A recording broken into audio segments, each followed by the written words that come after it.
എൻ്റെ പേര് മെറിൻ. ഞാൻ കോട്ടയത്തു നിന്ന് വരുന്നു. ഞാൻ 2022 ജൂലൈ 3-ാം തീയതി ഇവിടെ വന്ന് ഉടമ്പടി എടുത്തായിരുന്നു. ഞാനിപ്പോൾ ഇവിടെ നിൽക്കുന്നത് എൻ്റെ അമ്മയുടെ ആങ്ങളയുടെ മകള്, എൻ്റെ അനീത്തിയാണ് കൂടെയുള്ളത്. അമ്മയുടെ ആങ്ങളയുടെ വൈഫും ഉണ്ട്. അവൾക്കൊരു വലിയൊരു അസുഖം വന്നിരുന്നു. അതിന് സൗഖ്യം ലഭിച്ചതിൻ്റെ സാക്ഷ്യം പറയാനായിട്ടും അമ്മയുടെയും തിരുക്കുമാരൻ്റെയും മുമ്പിൽ നന്ദി അർപ്പിക്കാനും വേണ്ടിയാണ് ഞങ്ങൾ ഇന്ന് ഇവിടെ നിൽക്കുന്നത്. അവളുടെ പേര് സംഗീത എന്നാണ്.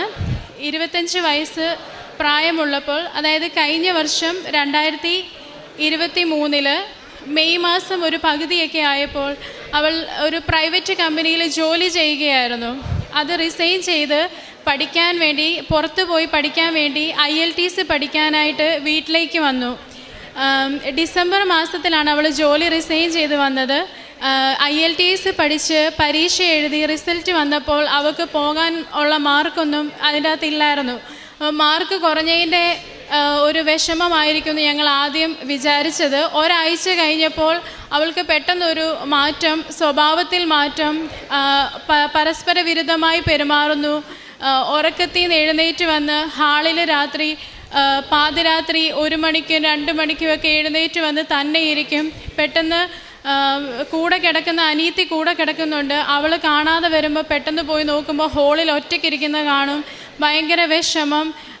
അവർ വീട്ടുകാരോട് പറഞ്ഞ് നമുക്കിനി ജീവിക്കാൻ പറ്റത്തില്ല, രക്ഷപ്പെടത്തില്ല, നമുക്കെന്തോ സംഭവിക്കാൻ പോവുകയാണ്, ഇങ്ങനെ എന്തൊക്കെയോ പറഞ്ഞ് അവൾ ഭയങ്കരമായിട്ട് പൊട്ടിക്കരയുന്നു. അങ്ങനത്തേക്കൊരു അവസ്ഥയായിരുന്നു. അപ്പോൾ പെട്ടെന്ന് ഇവൾക്ക് എന്ത് സംഭവിച്ചെന്ന് ഞങ്ങൾ ഓർത്തുപോയി. ഞങ്ങൾ എന്ത് ചെയ്യണമെന്നറിയാതെ ആകെ പെട്ടെന്ന് എല്ലാവർക്കും ഭയങ്കര വിഷമമായിരുന്നു. പിന്നെ അവൾ ഒരുപാട് വയലൻ്റ് ആവുന്ന രീതിയിൽ പെരുമാറി. മൂലമറ്റത്ത് ബിഷപ്പ് വയലൽ മെമ്മോറിയൽ എന്ന് പറഞ്ഞൊരു ഹോസ്പിറ്റലുണ്ട്. ഇവളുടെ ഒരു നേച്ചർ കണ്ടപ്പോൾ അവർ പറഞ്ഞു സൈക്കാട്രിക് ഡിസോർഡറാണ്, നമുക്കവളെ അഡ്മിറ്റ് ചെയ്യാമെന്ന് പറഞ്ഞു. അവളുടെ കൂടെ അന്ന് അവളുടെ അമ്മയും അനിയത്തിയും ഉണ്ടായിരുന്നു. ഒരു 8 ദിവസത്തോളം അവൾ അവിടെ അഡ്മിറ്റായിരുന്നു. 8 ദിവസമായിട്ടും അവൾക്ക് യാതൊരു മാറ്റവും ഇല്ല. ഒന്നിനൊന്നിന് അവൾ വയലൻ്റ് ആയിക്കൊണ്ടിരിക്കുകയാണ്. റൂമിൽ നിന്ന് ഇറങ്ങി ഓടും, ആഹാരം കഴിക്കാൻ സമ്മതിക്കത്തില്ല, രാത്രി ഉറങ്ങത്തില്ല, അങ്ങനെ ഒരുപാട് പ്രശ്നങ്ങൾ.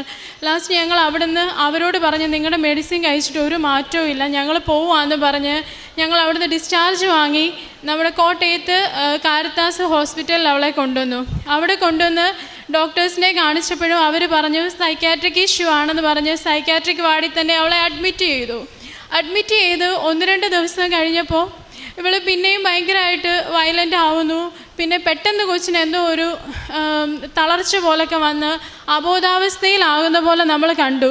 അപ്പോൾ ഡോക്ടർ വന്ന് പരിശോധിച്ചിട്ട് പനിയുണ്ട്, ഇവൾക്ക് ശ്വാസതടസ്സവും കാണുന്നുണ്ട്. അപ്പോൾ ഡോക്ടർ വന്ന് പരിശോധിച്ചു, എന്തൊക്കെയോ ടെസ്റ്റ് ചെയ്യാനൊക്കെ എടുത്തുകൊണ്ട് പോകുന്നത് കണ്ടു. അതിനുശേഷം അവർ വന്ന് പറഞ്ഞു അവൾക്ക് ന്യൂമോണിയാണ്, നമുക്ക് എത്രയും പെട്ടെന്ന് അവളെ ICUയിലേക്ക് മാറ്റണം എന്ന് പറഞ്ഞു. അപ്പം ഒരു കുഴപ്പവും ഇല്ലാതെ ഞങ്ങൾ നടത്തിക്കൊണ്ടാണ് അവളെ ഹോസ്പിറ്റലിൽ എത്തിക്കുന്നത്. ഒരു 2-3 ദിവസം കഴിഞ്ഞപ്പോഴത്തേക്കിനും അവളെ അവർ സ്ട്രക്ചറിലാക്കി ICUയിൽ കയറ്റി. ന്യൂമോണിയ കൂടി, ചെസ്റ്റിൽ ഇൻഫെക്ഷൻ ആയെന്ന് പറഞ്ഞു. ഓൾറെഡി അവൾക്ക് ശ്വാസതടസ്സത്തിൻ്റെ പ്രോബ്ലം ഉള്ളതാണ്, ഇടയ്ക്കിടയ്ക്ക് വരുന്നതാണ്. പക്ഷെ അന്ന് അവൾക്ക് ഈ ന്യൂമോണിയ ഉള്ളതുകൊണ്ടായിരിക്കും ഭയങ്കര ബ്രീത്തിങ് ഇഷ്യൂ ആയി, ഓക്സിജൻ ലെവൽ താന്നു പോയി. ഞങ്ങൾ ചോദിച്ചത് എന്താ പെട്ടെന്ന് ഇങ്ങനെ ന്യൂമോണിയ വന്നവൾക്ക് പനിയൊന്നും ഇല്ലായിരുന്നല്ലോ എന്ന് പറഞ്ഞ്. അപ്പോൾ ഡോക്ടർ പറഞ്ഞു അവൾ ഫുഡ് കഴിച്ചതിൽ നിന്ന് ഫുഡിൻ്റെ ഒരു അംശം അവളുടെ ലങ്സിൽ കയറിയിട്ടുണ്ട്, അങ്ങനെ ഇൻഫെക്ഷൻ ആയതാണെന്ന് പറഞ്ഞു. അങ്ങനെ ന്യൂമോണിയ കൂടി, ലങ്സിലൊക്കെ ഭയങ്കരമായിട്ട് പിടിച്ചു, ഓക്സിജൻ ലെവൽ താഴുന്നു. അവർ പറഞ്ഞു വെൻറ്റിലേറ്ററിൻ്റെ സപ്പോർട്ട് ഇല്ലാതെ നമുക്കിനി അവളെ കിടത്താൻ പറ്റത്തില്ല, വെൻറ്റിലേറ്ററിൻ്റെ സപ്പോർട്ട് കൂടി അവൾക്ക് ശ്വസിക്കാൻ പറ്റുള്ളൂ എന്ന് പറഞ്ഞു. ഞങ്ങൾ പെട്ടെന്ന് ഭയന്നു പോയി. ഒരു കുഴപ്പവും ഇല്ലാതിരുന്ന കൊച്ച് പെട്ടെന്ന് എന്താ ഇങ്ങനെയൊക്കെ സംഭവിക്കുന്നതെന്ന് ഓർത്ത് വെൻറ്റിലേറ്റർ വെക്കണം എന്നുള്ള അത് നമ്മളോട് അനുവാദം ചോദിക്കാൻ അവർ വന്നു. അപ്പം നമുക്ക് എന്താ ചെയ്യേണ്ടതെന്ന് അറിയത്തില്ല. ഡോക്ടർ പറഞ്ഞ് പേടിക്കേണ്ട, വേറെ കുഴപ്പമില്ല, ചെറിയൊരു സപ്പോർട്ടിനെ വെക്കുന്നത്, അവളുടെ ബ്രീത്തിങ് ഇഷ്യൂ ഒക്കെ മാറാൻ വേണ്ടിയാണ്, പേടിക്കേണ്ടെന്ന് പറഞ്ഞു. അപ്പം ഞങ്ങൾ പറഞ്ഞു ശരി ഡോക്ടർ, അവൾക്ക് വേണ്ടിയല്ലേ ചെയ്തോളാൻ പറഞ്ഞു. ഇതെല്ലാം വെൻറ്റിലേറ്ററും വെച്ചു. എല്ലാം കഴിഞ്ഞ് വീണ്ടും ഇവർ പറയുന്നു അവൾ ഇതുവരെ മരുന്നിനോട് പ്രതികരിക്കാൻ തുടങ്ങിയിട്ടില്ല, മരുന്നിനോട് അവൾ പ്രതികരിക്കുന്നില്ല, ഒരു 48 മണിക്കൂറിനുള്ളിൽ ഞങ്ങൾ പറയാമെന്ന് പറഞ്ഞു. ഞങ്ങൾക്ക് ആകെപ്പാടെ ഭയമായിപ്പോയി. ഡോക്ടർ പറഞ്ഞു മരുന്നിനോട് അവൾ പ്രതികരിച്ചില്ലെങ്കിൽ നമുക്കൊന്നും ചെയ്യാൻ പറ്റത്തില്ലെന്ന് പറഞ്ഞു. ഞങ്ങൾ എല്ലാവരും പേടിച്ചിരിക്കുമായിരുന്നു. പിന്നെ കാശി രൂപവും ഇവിടുന്ന് ഉടമ്പടി എടുത്തപ്പോൾ കിട്ടിയ തൈലമൊക്കെ ഞങ്ങളുടെ കയ്യിലുണ്ടായിരുന്നു. അപ്പോൾ ഡോക്ടർ ICUവിൽ നമുക്ക് കയറാൻ പറ്റുന്ന സമയങ്ങളുണ്ട്. വൈകുന്നേരം 5 മണി, രാവിലെ 8 മണി, ആ സമയത്തൊക്കെ 5 മണിയായപ്പം ഞങ്ങൾ ആരോടെങ്കിലും കയറിക്കോളാൻ പറഞ്ഞു. അപ്പോൾ അവളുടെ അമ്മായി പെട്ടെന്ന് കയറി കാശി രൂപം അവളുടെ തലയണയുടെ അടിയിൽ വെച്ചു. അന്നേരം തന്നെ തൈലം നെറ്റിയിൽ കുരിശ് വരച്ചു, പ്രാർത്ഥിച്ചിട്ട് ഇറങ്ങി വന്നു. ഞങ്ങളോട് പറഞ്ഞു അവളുടെ അവസ്ഥ കണ്ടാൽ നമുക്ക് സഹിക്കാൻ പറ്റില്ല, അബോധാവസ്ഥയിലാണ്, ഞാൻ വിളിച്ചിട്ട് എന്നെ നോക്കുന്നില്ല എന്നൊക്കെ പറഞ്ഞു. 24 മണിക്കൂറെന്ന് പറഞ്ഞത് 24 മണിക്കൂർ പൂർത്തിയാവുന്നതിന് മുമ്പ് അവൾ മെഡിസിനോട് പ്രതികരിക്കാൻ തുടങ്ങി. അതിനോടകം ന്യൂറോയുടെ ഡിപ്പാർട്ട്മെൻറ്റിലുള്ള ഡോക്ടർ ICUവിൽ വന്ന് ഇവളെ കണ്ടപ്പോൾ ഡോക്ടറിന് എന്തോ ഡൗട്ട് തോന്നി, ഇവൾക്ക് വേറെന്തോ ഇഷ്യൂ ആണെന്ന്. ഡോക്ടർ അത് കണ്ടുകൊണ്ട് ഇവൾ ICUവിൽ കിടന്ന് കൈ പൊക്കുന്നു, എന്തോ ഒരു ഹാലൂസിനേഷൻ സ്റ്റേജ് പോലെ പെരുമാറുന്നു. അത് കണ്ടിട്ടാണ് ഡോക്ടർ അവളുടെ ഒരു ബ്ലഡ് ടെസ്റ്റിന് അമൃത ഹോസ്പിറ്റലിലേക്ക് അയച്ചു. അപ്പം ഞങ്ങളോട് പറഞ്ഞു അതിൻ്റെ ടെസ്റ്റ് അമൃതയിൽ മാത്രമേ ചെയ്യുള്ളൂ, നമുക്ക് ഒരു ദിവസം കഴിഞ്ഞ് റിസൾട്ട് കിട്ടുകയുള്ളൂ. ആ റിസൾട്ട് വരുമ്പം ഡോക്ടറിനൊരു രോഗത്തെപ്പറ്റി സംശയമുണ്ട്, ആ രോഗമാണെങ്കിൽ നമുക്കൊന്ന് അവളെ സ്കാൻ ചെയ്യേണ്ട വരും. സ്കാൻ ചെയ്യുമ്പോൾ ആ സ്കാനിങ്ങിൽ എന്തെങ്കിലും കുഴപ്പമുണ്ടോ എന്നും കൂടെ നമുക്കറിയണം. അതിനാദ്യം ബ്ലഡ് ടെസ്റ്റിൻ്റെ റിസൾട്ട് വരണം എന്ന് പറഞ്ഞു. ബ്ലഡ് ടെസ്റ്റിൻ്റെ റിസൾട്ട് ഡോക്ടർ പറഞ്ഞതിലും മുമ്പ് തന്നെ ഒരു ദിവസം കഴിയുമെന്ന് പറഞ്ഞു. അതിന് മുമ്പ് തന്നെ റിസൾട്ട് കിട്ടി. ഡോക്ടർ പറഞ്ഞു ആ റിസൾട്ട് പോസിറ്റീവാണ്. അത് ഞങ്ങൾ ചോദിച്ചു അത് എന്താണെന്ന് ചോദിച്ചപ്പോൾ പറഞ്ഞത് ഓട്ടോ ഇമ്മ്യൂണോ എൻസെഫലൈറ്റിസ് എന്ന് പറയുന്ന ഒരു രോഗബാധിതയാണെന്ന് പറഞ്ഞു. നമ്മൾ ആദ്യമായിട്ടാണ് അങ്ങനെ ഒരു പേര് കേൾക്കുന്നത്, എന്താണോ എങ്ങനെയാണോ ഒന്നും അറിയത്തില്ല. അപ്പോൾ ഡോക്ടർ പറഞ്ഞു ഇത് ഒന്നെങ്കിൽ പരമ്പരാഗതമായിട്ട് ചിലർക്ക് വരാം, ഞങ്ങളുടെ കുടുംബത്തിലൊന്നും അങ്ങനെയൊന്നും ആർക്കും ഇതുവരെ അങ്ങനെ ഒരു അസുഖം വന്നതായിട്ട് കേട്ടിട്ടില്ല. അപ്പോൾ ഡോക്ടർ പറഞ്ഞത് ഇത് വരാൻ സാധ്യത ഒന്നെങ്കിൽ ഇവൾക്ക് ഒരു സിസ്റ്റോ എന്തെങ്കിലും വയറിനുള്ളിൽ കാണും, യൂട്രസിലോ ഓവറിയിലോ നമുക്കറിയത്തില്ല, അതിനാണ് സ്കാൻ ചെയ്യണമെന്ന് പറയുന്നതെന്ന് പറഞ്ഞു. ഡോക്ടർ സ്കാനിങ്ങിന് കൊണ്ടുപോയി അതിനുശേഷം സ്കാൻ ചെയ്തപ്പോൾ ഞങ്ങളോട് പറഞ്ഞു അവളുടെ ഒരു ഓവറിയിൽ സിസ്റ്റ് ഉണ്ട്, അത് ജന്മന ഉണ്ടായ സിസ്റ്റാണെന്ന് പറഞ്ഞു. പക്ഷേ ഇന്നേ വരെ ഒരു അസുഖവും വരാത്ത കുഞ്ഞായതുകൊണ്ട് നമ്മൾ ഇതുവരെ ഒരു സ്കാനിങ്ങോ ഒന്നും ചെയ്തിട്ടില്ല. ഇങ്ങനെ ഒരു സിസ്റ്റ് ഉള്ളതായിട്ട് നമുക്ക് അറിവുമില്ലായിരുന്നു. അപ്പോൾ ഡോക്ടർ പറഞ്ഞത് ആ സിസ്റ്റ് വളർന്ന് ആ സിസ്റ്റിൽ നിന്ന് ഇൻഫെക്ഷൻ കയറി അവളുടെ ബ്രെയിനിൽ പിടിച്ചതാണ് രോഗകാരണം, അങ്ങനെയാണ് ഇവൾക്ക് ഈ അസുഖം ഉണ്ടായെന്ന് പറഞ്ഞു. അതുവരെയും നമ്മൾ വിചാരിച്ചിരുന്നത് അവൾക്ക് എന്തോ സൈക്കാട്രിക് പ്രോബ്ലം ആണെന്നാണ്. അപ്പോൾ ഡോക്ടർ പറഞ്ഞത് അതൊന്നുമല്ല, അവൾക്ക് ഇങ്ങനെ ഒരു ഇൻഫെക്ഷൻ ബ്രെയിനിൽ വന്നതുകൊണ്ടാണ് അവൾ അബ്നോർമലായിട്ട് പെരുമാറിയത്, അവൾക്ക് ഇതിനെപ്പറ്റി ഒന്നും അറിയത്തില്ല, ഇപ്പോൾ അവൾ അബോധാവസ്ഥയിലാണ്. ഈ ചികിത്സ ചെയ്യണമെങ്കിൽ നമുക്ക് ഒരുപാട് പൈസ ചിലവാകും, എങ്ങനെ പോയാലും ഞങ്ങൾ ചോദിച്ചു എത്രയാവും ഡോക്ടർ പറഞ്ഞു ഒരു 10-15 ലക്ഷം രൂപയിലും മിനിമം ആകും, അതിൽ കൂടുതലായാലേ ഉള്ളൂ, ഉറപ്പ് പറയാൻ പറ്റില്ല എന്ന് പറഞ്ഞു. അപ്പം ഇവളുടെ ഫാദർ എൻ്റെ അച്ചാച്ചൻ ഒരു ഓട്ടോ ഡ്രൈവറാണ്, ഞങ്ങൾക്ക് ഒത്തിരി ഇതൊന്നും ഉള്ള ഫാമിലി അല്ല. പക്ഷേ എന്താണേലും കുഞ്ഞിനെ സുഖപ്പെടുത്തി കിട്ടണം, ഞങ്ങൾ ഡോക്ടറോട് പറഞ്ഞ് ചികിത്സ കണ്ടിന്യൂ ചെയ്തോളൂ, നമുക്ക് നോക്കാമെന്ന് പറഞ്ഞു. അങ്ങനെ ഡോക്ടർ ചികിത്സ കണ്ടിന്യൂ ചെയ്യാൻ തുടങ്ങി. അപ്പം ഈ ഓവറിയിലുള്ള സിസ്റ്റ് സർജറി ചെയ്ത് കളഞ്ഞെങ്കിൽ മാത്രമേ ഇവളുടെ ഈ ബ്ലഡിലുള്ള ഇൻഫെക്ഷൻ കുറയ്ക്കാൻ പറ്റുള്ളൂ. ആ ഇൻഫെക്ഷൻ കുറയണമെങ്കിൽ ഒരു ദിവസം 62,000 രൂപ വില വരുന്ന ഇഞ്ചക്ഷൻ എടുക്കണം. ആ ഇഞ്ചക്ഷൻ എടുത്ത് 5 ഇഞ്ചക്ഷൻ എടുത്ത് ഇൻഫെക്ഷൻ കുറയുന്നതിനോടനുസരിച്ച് നമുക്ക് സർജറിയുടെ ഡേറ്റ് ഫിക്സ് ചെയ്യാമെന്ന് പറഞ്ഞു. അങ്ങനെ 5 ദിവസം ആ ഇഞ്ചക്ഷൻ എടുത്തു. 5 ദിവസം ഇഞ്ചക്ഷൻ എടുത്തു കഴിഞ്ഞപ്പോൾ ഡോക്ടർ പറഞ്ഞു നമുക്ക് സർജറി ചെയ്യാം, സർജറി ചെയ്തിട്ട് ആ സിസ്റ്റ് റിമൂവ് ചെയ്യാം, അപ്പോൾ തന്നെ അവൾ പകുതിയോളം ബെറ്റർ ആകുമെന്നാണ് ഞങ്ങൾ വിചാരിക്കുന്നതെന്ന് പറഞ്ഞു. അപ്പോൾ ഡോക്ടർ ഞങ്ങളോട് പറഞ്ഞു ഓവറി മിക്കവാറും റിമൂവ് ചെയ്യേണ്ട വരും, അത് മാറ്റാതെ പറ്റത്തില്ലെന്ന് പറഞ്ഞ്. ആ ഓവറി നിറഞ്ഞിരിക്കുന്ന ഒരു സിസ്റ്റാണെന്നാണ് ഡോക്ടർ പറഞ്ഞത്. ഞങ്ങൾ പറഞ്ഞു എന്താണെന്ന് വെച്ചാൽ ചെയ്തോ ഡോക്ടർ, അത് മാറിയിട്ടാണേലും അവളുടെ അസുഖം മാറട്ടെന്ന് പറഞ്ഞു. അപ്പോഴും നമ്മൾ പ്രാർത്ഥിച്ചു, അമ്മ മാതാവേ അവളുടെ ഓവറിക്കൊന്നും വരരുത്, അവൾക്ക് ഒരു കുഴപ്പവും വരാതെ ഞങ്ങൾക്ക് തിരിച്ചു കിട്ടണമെന്ന് ഞങ്ങൾ പ്രാർത്ഥിച്ചു.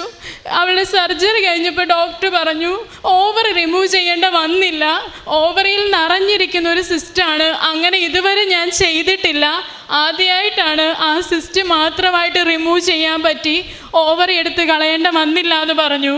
അങ്ങനെ ഓവറി റിമൂവ് ചെയ്യാതെ സർജറി സക്സസ് ആയി. അത് കഴിഞ്ഞ് ഡോക്ടർ പറഞ്ഞു നമുക്കിനി ആ ഇഞ്ചക്ഷൻ തുടരണം, എങ്കിൽ മാത്രമേ അവളുടെ ഇൻഫെക്ഷൻ കുറയ്ക്കാൻ പറ്റുള്ളൂ. ഓരോ ദിവസവും ICU കയറുമ്പോൾ ഞങ്ങൾ തൈലം ഉപയോഗിച്ച് അവളെ നെറ്റിൽ കുരിശ് വരച്ചുകൊണ്ടിരുന്നു. ഡോക്ടർ ഞങ്ങളോട് പറഞ്ഞു 6 മാസമേലും ICU കിടക്കാതെ പറ്റത്തില്ല, എന്നാലേ ഈ രോഗം മാറുകയുള്ളൂ, അത്രയ്ക്ക് സൂക്ഷിക്കേണ്ട അസുഖമാണെന്ന് പറഞ്ഞു. ഡോക്ടർ ആദ്യം പറഞ്ഞത് ജീവനോടെ കിട്ടുമെന്ന് പോലും ഞങ്ങൾക്ക് പ്രതീക്ഷയില്ലായിരുന്നു. ഡോക്ടർ ഞങ്ങളോട് പറഞ്ഞത് എനിക്കൊരു ഉറപ്പും തരാൻ പറ്റില്ല, നമുക്ക് നോക്കാമെന്ന് മാത്രമേ പറഞ്ഞുള്ളൂ, നിങ്ങൾ പണം മുടക്കിയാലും എത്രത്തോളം സക്സസ് ആവും. ഞാൻ ഡോക്ടറോട് തുറന്നു ചോദിച്ചു, ഡോക്ടർ ഞങ്ങൾ പൈസ മുടക്കിക്കോളാം, എങ്ങനെയാകും? ഡോക്ടറിന് അപ്പോൾ ഒരു ഉത്തരവില്ലായിരുന്നു. എത്രത്തോളം ഇത് സുഖപ്പെടുമെന്ന് ഡോക്ടറിന് പോലും പ്രതീക്ഷയില്ല. നമുക്ക് നോക്കാം എന്നല്ല, അതൊന്നും പറഞ്ഞില്ല. ഞങ്ങൾ അന്ന് തന്നെ ഹോസ്പിറ്റലിൽ നിന്ന് പ്രാർത്ഥിച്ചു, അമ്മേ അവളെ സുഖപ്പെടുത്തി ഞങ്ങൾക്ക് തിരിച്ചു തരണം, അവൾ സുഖപ്പെട്ട് കഴിയുമ്പോൾ ഞങ്ങൾ അമ്മയുടെ തിരുമുമ്പിൽ വന്ന് സാക്ഷ്യപ്പെടുത്തിക്കോളാമെന്ന് ആ നിമിഷം അവിടെ നിന്ന് ഞങ്ങൾ പ്രാർത്ഥിച്ചു. അതിൻ്റെ ഫലമായിട്ട് 6 മാസം ICUയിലും 1.5 മാസത്തോളം എങ്കിലും വെന്റിലേറ്ററിൻ്റെ സപ്പോർട്ടോടും കൂടി ജീവിക്കണം എന്ന് പറഞ്ഞ് എൻ്റെ അനിയത്തി 1.5 മാസം കൊണ്ട് ICU വിട്ട് റൂമിലേക്ക് ഷിഫ്റ്റായി. അവർ അത്രയും നാൾ 6 മാസം കൊണ്ടേലും സുഖപ്പെടുകയുള്ളെന്ന് പറഞ്ഞ അസുഖം 1.5 മാസം കൊണ്ട് സുഖപ്പെട്ടു. ട്യൂബിലൂടെ ഫുഡ് കഴിച്ചുകൊണ്ടിരുന്ന അവൾ ഒരു 2 ആഴ്ച കഴിഞ്ഞപ്പോൾ റൂമിൽ വന്നപ്പോൾ ട്യൂബിൻ്റെ സഹായം ഇല്ലാതെ ഫുഡ് കഴിക്കാൻ തുടങ്ങി. തൊണ്ടയിൽ വെന്റിലേറ്ററിൻ്റെ ട്യൂബ് ഇട്ടേക്കുന്ന കാരണം സൗണ്ട് പുറത്ത് വരത്തില്ലായിരുന്നു. ഡോക്ടർ പറഞ്ഞു പേടിക്കേണ്ട, സമയമെടുക്കും, സൗണ്ട് പുറത്ത് വന്നോളൂ എന്ന് പറഞ്ഞു. കുറച്ച് സമയമെടുക്കും, നിങ്ങൾ ക്ഷമ കാണിക്കണം, ഇത്രയും വലിയ അസുഖത്തിൽ നിന്നല്ലേ അവൾ വന്നത്, അത് പയ്യെ മാറുകയുള്ളൂ എന്ന് പറഞ്ഞു. ഞങ്ങൾക്ക് പ്രതീക്ഷയുണ്ടായിരുന്നു, മെഡിക്കൽ സയൻസ് തിരിച്ചു തരില്ല എന്ന് പോലും പറയുന്ന രീതിയിലായിരുന്ന അസുഖത്തിൽ നിന്ന് ഞങ്ങൾക്ക് അവളെ തിരിച്ചു തന്നതാണ് ഈശോ. അതുകൊണ്ട് തന്നെ ഞങ്ങൾക്ക് ഉറപ്പുണ്ടായിരുന്നു അവളുടെ സൗണ്ടും എല്ലാം തിരിച്ചു കിട്ടുമെന്ന്. 1-2 ആഴ്ച കഴിഞ്ഞപ്പോൾ അവളുടെ സൗണ്ട് ഓക്കെ ആയി. ചെറിയ ചെറിയ അടപ്പുണ്ടായിരുന്നു, അത് കഴിഞ്ഞ് അത് തെളിഞ്ഞു വന്നു. അങ്ങനെ സൗണ്ട് ശരിയായി, ആരോഗ്യം ശരിയായി. കഴിഞ്ഞ 3 മാസത്തിന് മുമ്പ് ഞങ്ങൾ ഡോക്ടറെ പോയി കണ്ടപ്പോൾ അവൾക്കിനി ഒരു മെഡിസിനും കൊടുക്കണ്ട എന്ന് പറഞ്ഞു, ഒരു ട്രീറ്റ്മെൻറ്റും വേണ്ട. അവളോട് നേരിട്ട് ഡോക്ടർ പറഞ്ഞു നിനക്ക് കാനഡയിൽ പോകണോ, UK പോകണോ, എവിടെ വേണേലും പൊക്കോ, നിനക്ക് യാതൊരു പ്രശ്നവും ഇല്ലെന്ന് പറഞ്ഞ് ഡോക്ടർ പറഞ്ഞു വിട്ടു. ഇന്ന് അവൾക്കൊരു മെഡിസിനും ഇല്ല. പുതിയൊരു ജന്മമായിട്ട് പുതുസൃഷ്ടിയായിട്ട് തമ്പുരാൻ തന്നതാണ് എൻ്റെ അനിയത്തിനെ.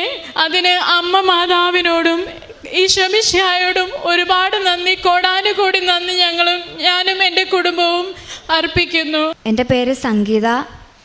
എനിക്ക് ഒന്നും അറിയത്തില്ല, അൺകോൺഷ്യസ് ആയതുകൊണ്ട് ഇവരെല്ലാവരും പറഞ്ഞാണ് ഞാൻ കാര്യങ്ങളൊക്കെ അറിഞ്ഞത്.